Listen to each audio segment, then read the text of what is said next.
Good ஈவினிங்மா. இப்போ நம்ம என்ன பார்க்க போகிறோன்னா, இங்கிலீஷ் ஷார்ட் அண்ட் ஜூனியருக்குள்ள மாடல் கொஸ்டின் பேட்டர்ன் எப்படி வரும்னு சொல்லி பார்க்க போகிறோம். நம்ம மீனாட்சி பதிப்பகத்தில் இருந்து, அதாவது ஆர்த்தி பதிப்பகத்தில் இருந்து நம்மளுக்கு வந்து மாடல் கொஸ்டின் பேப்பர் கொடுத்துருக்காங்க. இதே பேட்டர்னில் தான் நம்மளுக்கு வரும். 1 hour 30 minutes நம்மளுக்கு டைமு. சைன் பேப்பர் எப்படி இருக்கும்னு பாருங்கள். அதாவது ஃபஸ்ட்டு வந்து டிரான்ஸ்கிரைப் த அக்கம்பனைட் லித்தோகிராஃப் இன்டூ லாங் ஹேண்ட்.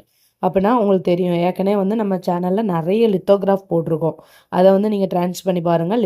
அது வந்து 30 மார்க்ஸ் ஸ்ட்ரோக் கொடுத்து நம்ம வந்து ட்ரான்ஸ் பண்ணணும். இங்கிலீஷ்னால் இங்கிலீஷில் எழுதணும். அதுக்கப்புறம் நம்ம பிகினர் புக், அந்த குட்டி புக்கில் உள்ள டெஃபினிஷன்ஸ் கேட்டிருக்காங்க. அதுக்கப்புறம் வந்து நம்மளுக்கு வந்து என்னென்னா outline to word to outline 15 mark. அதாவது 3வது காலத்தில் பார்த்தீங்கன்னா right short and outlines for the following words. 15 word கொடுத்துருப்பாங்க, நம்ம அவுட்லைன் எழுதணும். அதுக்கப்புறம் பார்த்தீங்க அப்படின்னா நம்மளுக்கு வந்து அவுட்லைன் கொடுத்துருப்பாங்க, நம்ம வேர்ட்ஸ் எழுதணும். இதுவே 15 மார்க், மொத்தம் 30 மார்க்குக்கு வரும். லித்தோகிராஃப் வந்து எப்போவுமே நம்ம நம்ப முடியாது. ஏன்னா வந்து இப்போ நாங்கள் சேனலில் கொடுத்த லித்தோகிராஃப்மே வந்துன்னா கிளாரிட்டி வந்து சில நேரம் அவன் ஸ்ட்ரோக் போட்டிருப்பான், ரொம்ப ஜாயினிங் ஸ்ட்ரோக்காக எழுதியிருப்பான். நம்ம ஜாயினிங் ஸ்ட்ரோக்காக வாசிக்கும் போது அவன் தனித்தனியாக எழுதியிருப்பான், ரொம்ப கன்ஃபியூஷன் ஆகும். அதனால் வந்து நீங்கள் ஸ்ட்ராங்காக இருக்க வேண்டியது டெஃபினிஷனும் அவுட்லைனும் ஸ்ட்ராங்காக இருக்கணும். கண்டிப்பாக 45 மார்க்ஸ் எடுத்தால் தான் நீங்கள் பாஸ். அது உங்களுக்கு தெரியும். நீங்கள் இதுக்கப்புறம் நான் மாடல் கொஸ்டின் பேப்பர் என்னென்ன அப்லோட் பண்ணியிருக்காங்க நான் பண்ணுறேன், நீங்கள் பாஸ் பண்ணி பார்த்துக்கோங்கம்மா. இது ஒரு மாடல் கொஸ்டின் பேப்பர் தான். என்னென்ன ரூல்ஸ் எல்லாம் பார்த்துக்கோங்க. ரூல்ஸ் வந்து ரொம்ப படிக்கணும்னு கட்டாயம் கிடையாது. நாளைக்கு நம்ம சேனலில் மேக்ஸிமம் வந்து நம்ம போட்டுருவோம்.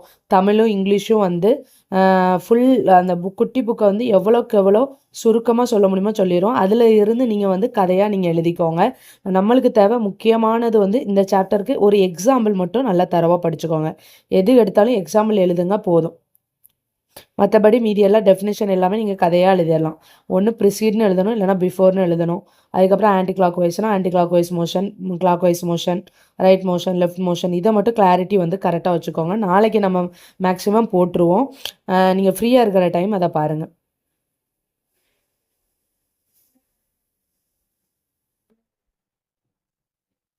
இதெல்லாம் வந்து அந்த புக்கில் இருக்கிற மாடல் கொஸ்டின்ஸ்.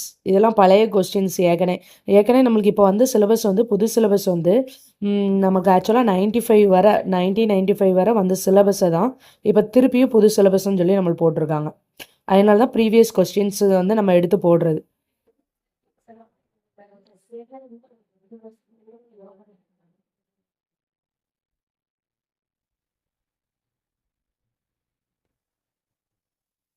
இதில் உள்ள அவுட்லைன்ஸு அப்புறம் வந்து இதெல்லாம் வந்து நம்ம மேக்ஸிமம் போட்டாச்சு. எல்லா அவுட்லைன்ஸுமே நாங்கள் போட்டுட்டோம். எல்லாமே வந்து உங்களுக்கு ப்ளேலிஸ்ட்டில் இருக்கும், இல்லைனா ஷார்ட்ஸில் போய் பார்த்தீங்கன்னா தெரியும்.